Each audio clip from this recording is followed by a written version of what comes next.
Welcome once again, my friends, and thank you for stopping by to listen to an old storyteller. Today we have a story from Ireland, and the title of this story is The Story of Deirdre. There was a man in Ireland once who was called Malcolm Harper. The man was a right good man, and he had a goodly share of this world's goods. He had a wife, but no family. What did Malcolm hear but that a soothsayer had come home to the place? And as the man was a right good man, he wished that the soothsayer might come near them. Whether it was that he was invited, or that he came of himself, the soothsayer came to the house of Malcolm. "Are you doing any soothsaying?" says Malcolm. "I am doing a little." "Are you in need of soothsaying?" "Well, I do not mind taking soothsaying from you, if you had soothsaying for me, and you would be willing to do it."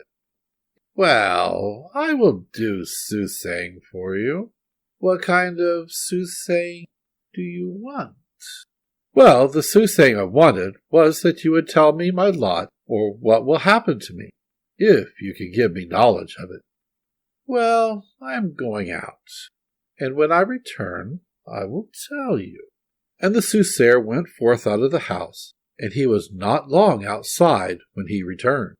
"Well," said the soothsayer, "I saw in my second sight that it is on account of a daughter of yours that the greatest amount of blood shall be shed that has ever been shed in Erin since time and race began. And the three most famous heroes that ever were found will lose their heads on her account." After a time, a daughter was born to Malcolm, and he did not allow a living being to come to his house, only himself and the nurse. He asked this woman, "Will you yourself bring up the child to keep her in hiding far away, where I will not see a sight of her, nor hear a word about her?" The woman said she would. So Malcolm got 3 men, and he took them away to a large mountain, distant and far from reach, without the knowledge or notice of anyone. He caused there a hillock, round and green, to be dug out of the middle, and the hole thus made to be covered carefully over, so that a little company could dwell there together. This was done. Deirdre and her foster mother dwelt in the bothy mid the hills without the knowledge or the suspicion of any living person about them, and without anything occurring, until Deirdre was 16 years of age. Deirdre grew like the white sapling, straight and trim as the rash on the moss. She was the creature of fairest form, of loveliest aspect, and of gentlest nature that existed between earth and heaven in all Ireland. Whatever color of hue she had before, there was nobody that looked into her face but she would blush fiery red over it. The woman that had charge of her gave Deirdre every information and skill of which she herself had knowledge and skill. There was not a blade of grass growing from root, nor a bird singing in the wood, nor a star shining from heaven, but Deirdre had a name for it. But one thing, she did not wish her to have or either part or parley with any single living man of the rest of the world. But on a gloomy winter night, with black scowling clouds, a hunter of game was wearily traveling the hills, and what happened but that he missed the trail of the hunt, and lost his course and companions. A drowsiness came upon the man as he wearily wandered over the hills, and he lay down by the side of the beautiful green knoll in which Deirdre lived, and he slept. The man was faint from hunger and wandering, and benumbed with cold, and a deep sleep fell upon him. When he lay down beside the green hill where Deirdre was, a troubled dream came to the man, and he thought that he enjoyed the warmth of a fair broch, the fairies being inside playing music. The hunter shouted out in his dream, if there was anyone in the broch, to let him in for the Holy One's sake. Deirdre heard the voice, and said to her foster mother, "Oh, foster mother, what cry is that?" "It is nothing at all, Deirdre, merely the birds of the air astray and seeking each other. But let them go past to the bosky glade. There is no shelter or house for them here." "Oh, foster mother, the bird asked to get inside for the sake of the god of the elements, and you yourself tell me that anything that is asked in his name we ought to do. If you will not allow the bird that is being benumbed with cold and done to death with hunger to be let in, I do not think much of your language or your faith. But since I give credence to your language and to your faith, which you taught me, I will myself let in the bird." And Deirdre arose and drew the bolt from the leaf of the door, and she let in the hunter. She placed a seat in the place for sitting, food in the place for eating, and drink in the place for drinking for the man who came into the house. "Oh, for this life and raiment, you man that came in, keep restraint on your tongue," said the old woman. "It is not a great thing for you to keep your mouth shut and your tongue quiet when you get a home and shelter of a hearth on a gloomy winter's night.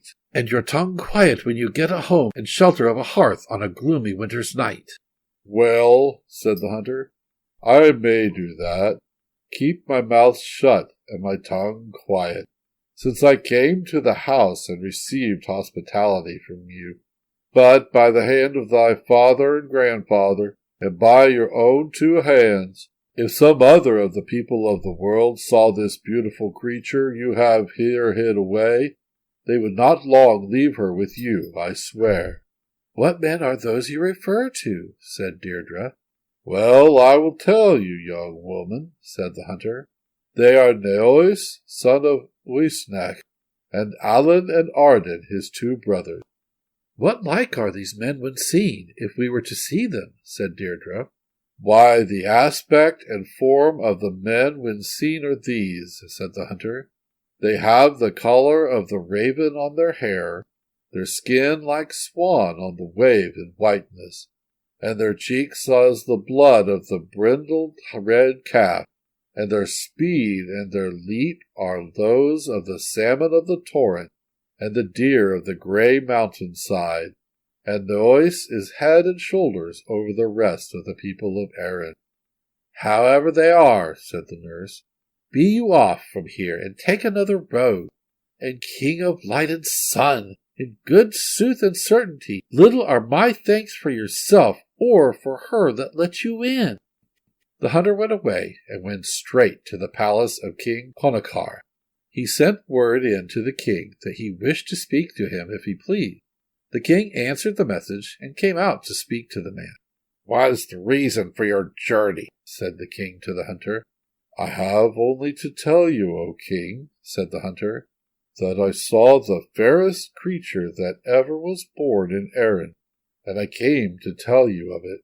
"Who is this beauty, and where is she to be seen, when she was not seen before till you saw her, if you did see her?"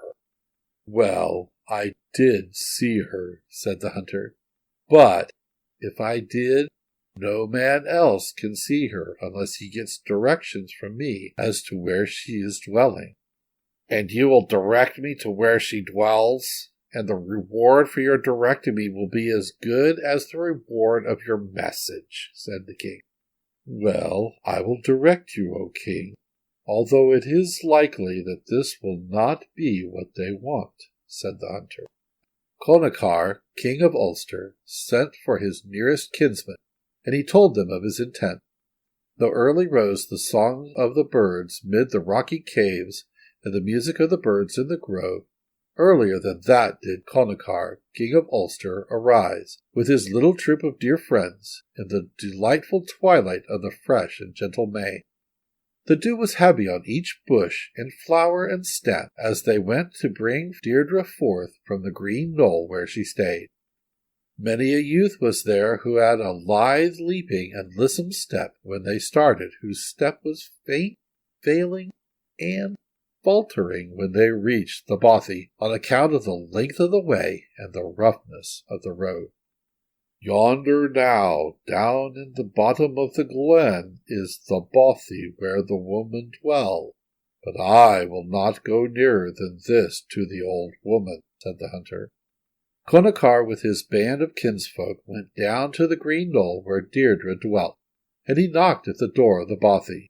The nurse replied, No less than a king's command and a king's army could put me out of my bothy tonight, and I should be obliged to you for you to tell who it is that wants me to open my bothy door. It is I, Connachar, King of Ulster. When the poor woman heard who was at the door, she rose with haste and let in the king and all that could get in of his retinue. When the king saw the woman that was before him that he had been in quest of, he thought he never saw in the course of the day, nor in the dream of night, a creature so fair as Deirdre, and he gave his full heart's weight of love to her. Deirdre was raised on the topmost of the hero's shoulder, and she and her foster mother were brought to the court of King Connachar of Ulster. With that love that Connachar had for her, he wanted to marry Deirdre right off, then and there. But will she nill she marry him? But she said to him, I would be obliged to you if you would give me the respite of a year and a day. He said, I will grant you that, hard though it is, if you will give me your unfailing promise that you will marry me at the year's end. And she gave the promise. Connachar got for her a woman teacher and merry modest maidens fair that will lie down and rise with her, that will play and speak with her. Deirdre was clever in maidenly duties and wifely understanding, and Connachar thought he never saw with bodily eye a creature that pleased him more. Deirdre and her women companions were one day out on the hillock behind the house enjoying the scene and drinking in the sun's heat. What did they see coming but 3 men a-journeying? Deirdre was looking at the men that were coming and wondering at them. When the men neared them, Deirdre remembered the language of the huntsman, and she said to herself that these were the 3 sons of Oisneck, and that this was Naois, he having what was above the bend of the 2 shoulders above the men of Erin all. The 3 brothers went past without taking any notice of them, without even glancing at the young girls on the hillock. What happened but that love for Naois struck the heart of Deirdre, so that she could not but follow after him. She girded up her raiment and went after the men that went past the base of the knoll, leaving her women attendants there. Allen and Arden had heard of the woman that Connachar, King of Ulster, had with him, and they thought that, if Naois, their brother, saw her, he would have her himself, more especially as she was not married to the king. They perceived the woman coming, and called on one another to hasten their steps, as they had a long distance to travel, and the dusk of night was coming. They did so. She cried, Naois, son of Oisneck, will you leave me? What piercing, shrill cry is that? The most melodious my ear has ever heard, and the shrillest that ever struck my heart of all the cries I ever heard. It is anything else but the wail of the wave-swans of Connachar, said his brothers. No, yonder is a woman's cry of distress, said Naois, and he swore he would not go further until he saw from whom the cry came, and Naois turned back. Naois and Deirdre met, and Deirdre kissed Naois 3 times, and a kiss each to his brother. With the confusion that she was in, Deirdre went into a crimson blaze of fire, and her color came and went as rapidly as the movement of the aspen by the stream side. Naois thought he never saw a fairer creature, and Naois gave Deirdre the love that he never gave to thing, to vision, or to creature, but to herself. Then Naois placed Deirdre on the topmost height of his shoulder, and told his brothers to keep up their pace, and they kept up their pace. Naois thought that it would not be well for him to remain in Erin on account of the way in which Connachar, King of Ulster, his uncle's son, had gone against him because of the woman, though he had not married her. And he turned back to Alba, that is, Scotland. He reached the side of Loch Ness and made his habitation there. He could kill the salmon of the torrent from out his own door, and the deer of the grey gorge from out his window. Naois and Deirdre and Allen and Arden dwelt in a tower, and they were happy so long a time as they were there. By this time the end of the period came at which Deirdre had to marry Connachar, King of Ulster. Connachar made up his mind to take Deirdre away by the sword, whether she was married to Nois or not. So he prepared a great and gleeful feast. He sent word far and wide through Aaron, all to his kinspeople, to come to the feast. Connachar thought to himself that Nois would not come, though he should bid him, and the scheme that arose in his mind was to send for his father's brother, Fershar Macro, and to send him on an embassy to Nois. He did so, and Connachar said to Fershar, "Tell Nois, son of Oisnach, that I am setting forth a great and gleeful feast to my friends and kinspeople throughout the wide extent of Erin all, and that I should not have rest by day nor sleep by night, if he and Allen and Arden be not partakers of the feast." Fershar Macro and his 3 sons went on their journey, and reached the tower where Nois was dwelling by the side of Loch Etiv. The sons of Oisnach gave a cordial, kindly welcome to Fershar Macro and his 3 sons, and asked of him the news of Erin. "The best news that I have for you," says the hardy hero, "is that Connachar, king of Ulster, is setting forth a great sumptuous feast to his friends and kinspeople throughout the wide extent of Erin all, and he has vowed by the earth beneath him, by the high heaven above him, and by the sun that wends to the west, that he will have no rest by day nor sleep by night, if the sons of Oisnach, the sons of his own father's brother, will not come back to the land of their home and the soil of their nativity, and to the feast likewise, and he has sent us on embassy to invite you." "We will go with you," said Nois. "We will," said his brothers. But Deirdre did not wish to go with Fershar Macro, and she tried every prayer to turn Nois from going with him. She said, "I saw a vision, Nois, and you did interpret it to me," said Deirdre.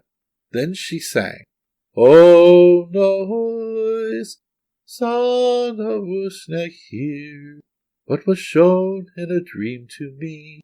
There came 3 white doves out of the south, flying over the sea, and drops of honey were in their mouth, from the hive of the honey bee.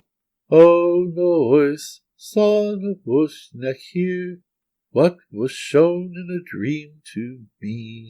I saw 3 grey hawks out of the south, come flying over the sea, and the red drops they bear in their mouth, they were dearer than life to me."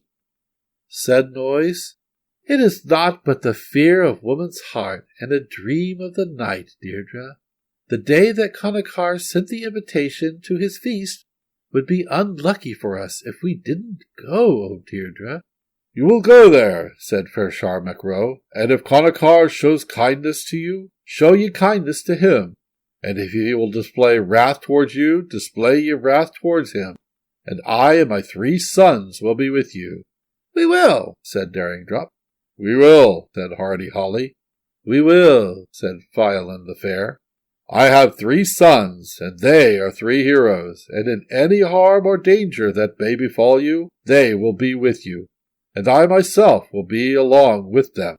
And Fershar Macro gave his vow and his word in presence of his arms that, in any harm or danger that came in the way of the sons of Oisnach, he and his 3 sons would not leave head on live body in Erin, despite sword or helmet, spear or shield, blade or mail, be they ever so good. Deirdre was unwilling to leave Alba, but she went with Nois. Deirdre wept tears in showers, and she sang, "Dear is the land over there, Alba full of woods and lake, bitter to my heart is leaving thee. But I go away with Nois." Fershar Macro did not stop until he got the sons of Uisnech away with him, despite the suspicion of Deirdre. The coracle was put to sea, the sail was hoisted to it, and the second morrow they arrived on the white shores of Erin. As soon as the sons of Oisnach landed in Erin, Fershar MacRoe sent word to Connachar, king of Ulster, that the men whom he wanted were come, and let him now show kindness to them. Well, said Connachar, I did not expect that the sons of Oisneck would come, though I sent for them, and I am not quite ready to receive them. But there is a house down yonder where I keep strangers, and let them go down to it today, and my house will be ready before them tomorrow. But he that was up in the palace felt it long that he was not getting word as to how matters were going on for those down in the house of the stranger. Go ye, Galban Grednach, son of Lachlan's king. Go ye down and bring me information as to whether her former hue and complexion are on Deirdre. If they be, I will take her out with edge of blade and point of sword, and if not, let Noise, son of Oisneck, have her for himself, said Connachar. Gelban, the cheering and charming son of Lachlan's king, went down to the place of the strangers, where the sons of Oisneck and Deirdre were staying. He looked in through the bicker hole on the door-leaf. Now she that he gazed upon used to go into a crimson blaze of blushes when anyone looked at her. Noise looked at Deirdre and knew that someone was looking at her from the back of the door-leaf. He seized one of the dice on the table before him and fired it through the bicker hole, and knocked the eye out of Gelban Grednach, the cheerful and charming, right through the back of his head. Gelban returned back to the palace of King Connachar.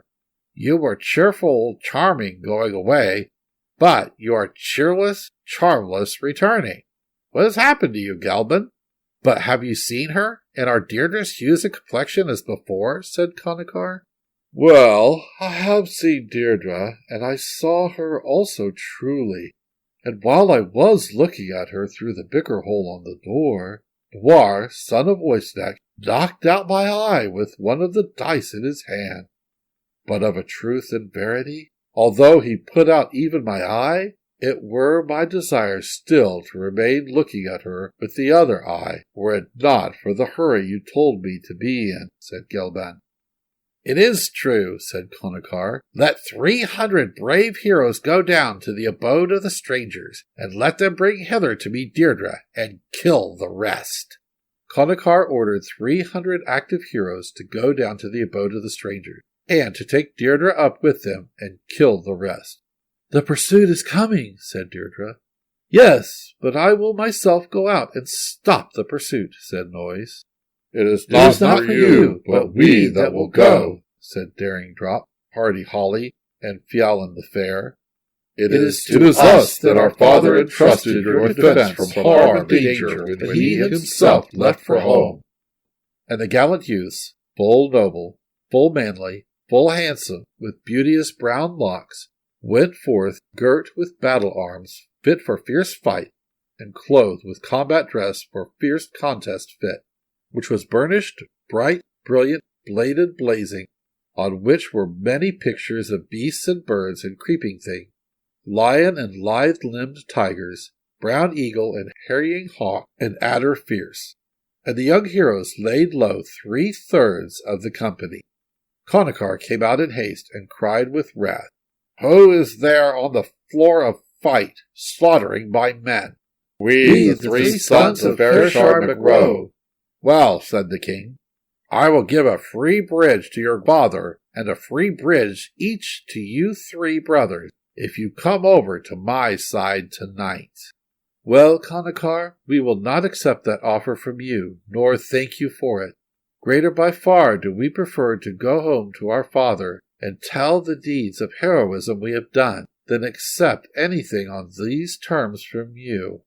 Noise, son of Oisneck, and Allen and Arden are as nearly related to yourself as they are to us, though you are so keen to shed their blood, and you would shed our blood also, Connachar. And the noble, manly, handsome youths with beauteous brown locks returned inside. We are now, said they, going home to tell our father that you are now safe from the hands of the king. And the youths, all fresh and tall and lithe and beautiful, went home to their father to tell that the sons of Oisneck were safe. This happened at the parting of the day and night in the morning twilight time. And Noise said they must go away, leave that house, and return to Alba. Noise and Deirdre, Alan and Arden started to return to Alba. Word came to the king that the company he was in pursuit of were gone. The king sent for Duanan Gasha Druid, the best magician he had, and he spoke to him as follows. Much wealth have I expended upon you, Duanan Gasha Druid, to give schooling and learning and magic mystery to you. If these people get away from me today without care, without consideration or regard for me, without chance of overtaking them, and without power to stop them, well, I will stop them, said the magician, until the company you send in pursuit return. And the magician placed a wood before them through which no man could go. But the sons of Oisnek marched through the wood without halt or hesitation, and Deirdre held on to Noise's hand. What is the good of that? That will not do yet, said Connachar. They are off without bending of their feet or stopping of their step, without heed or respect to me, and I am without power to keep up to them, or opportunity to turn them back this night. I will try another plan on them, said the Druid, and he placed before them a grey sea instead of a green plain. The three heroes stripped and tied their clothes behind their heads, and Noise placed Deirdre on the top of his shoulder. They stretched their sides to the stream, and sea and land were to them the same. The rough grey ocean was the same as meadowland green and plain. Though that be good, O Duanan, it will not make the heroes return, said Connachar. They are gone without regard for me, and without honor to me, and without power on my part to pursue them, or to force them to return this night. We shall try another method on them, since yon one did not stop them, said the Druid. And the Druid froze the grey rigid sea into hard rocky knobs, the sharpness of sword being on the one edge, and the poisoned power of adders on the other. Then Arden cried that he was getting tired, and nearly giving over. Come you, Arden, and sit on my right shoulder, said Noise. Arden came and sat on Noise's shoulder. Arden was long in this posture when he died, but though he was dead, Noise would not let him go. Alan then cried out that he was getting faint, and nigh well giving up. When Noise heard his prayer, he gave forth the piercing sigh of death, and asked Alan to lay hold of him, and he would bring him to land. Alan was not long when the weakness of death came upon him, and his hold failed. Noise looked round, and when he saw his two well-beloved brothers dead, he cared not whether he lived or died, and he gave forth the bitter sigh of death, and his heart burst. They are gone, said Duanan Gasha Druid to the king, and I have done what you desired me. The sons of Oisnek are dead, and they will trouble you no more, and you have your wife hale and whole to yourself. Blessings for that upon you, and may the good result accrue to me, Duanan. I count it no loss what I spent in the schooling and teaching of you. Now dry up the flood, and let me see if I can behold Deirdre, said Connachar. And Duanan Gasha Druid dried up the flood from the plain, and the three sons of Oisnek were lying together dead, without breath of life, side by side on the green meadow plain, and Deirdre bending above, showering down her tears. Then Deirdre said this lament, Fair one, loved one, flower of beauty, beloved upright and strong, beloved noble, modest warrior, fair one, blue-eyed, beloved of thy wife, lovely to me as the trysting place, came thy clear voice through the woods of Ireland. I cannot eat or smile henceforth. Break not today my heart. Soon enough shall I lie within my grave. Strong are the waves of sorrow, but stronger is sorrow's self on a car. The people then gathered round the heroes' bodies and asked Connachar what was to be done with the bodies.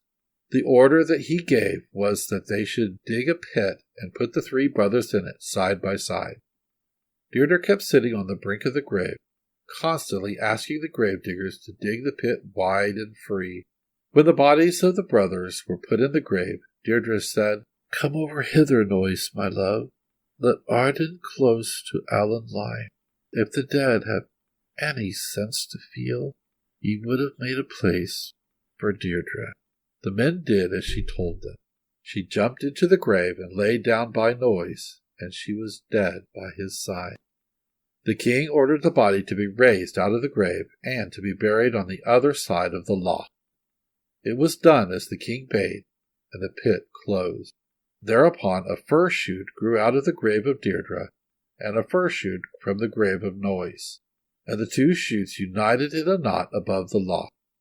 The king ordered the shoots to be cut down, and this was done twice, until, at the third time, the wife whom the king had married caused him to stop this work of evil and his vengeance on the remains of the dead. Thank you once again for listening to this story. If you enjoyed this story, please press that like button. Also, please help an old storyteller out by subscribing to my channel. The next story will be posted in a few days, so until then, may your story continue to be a good one.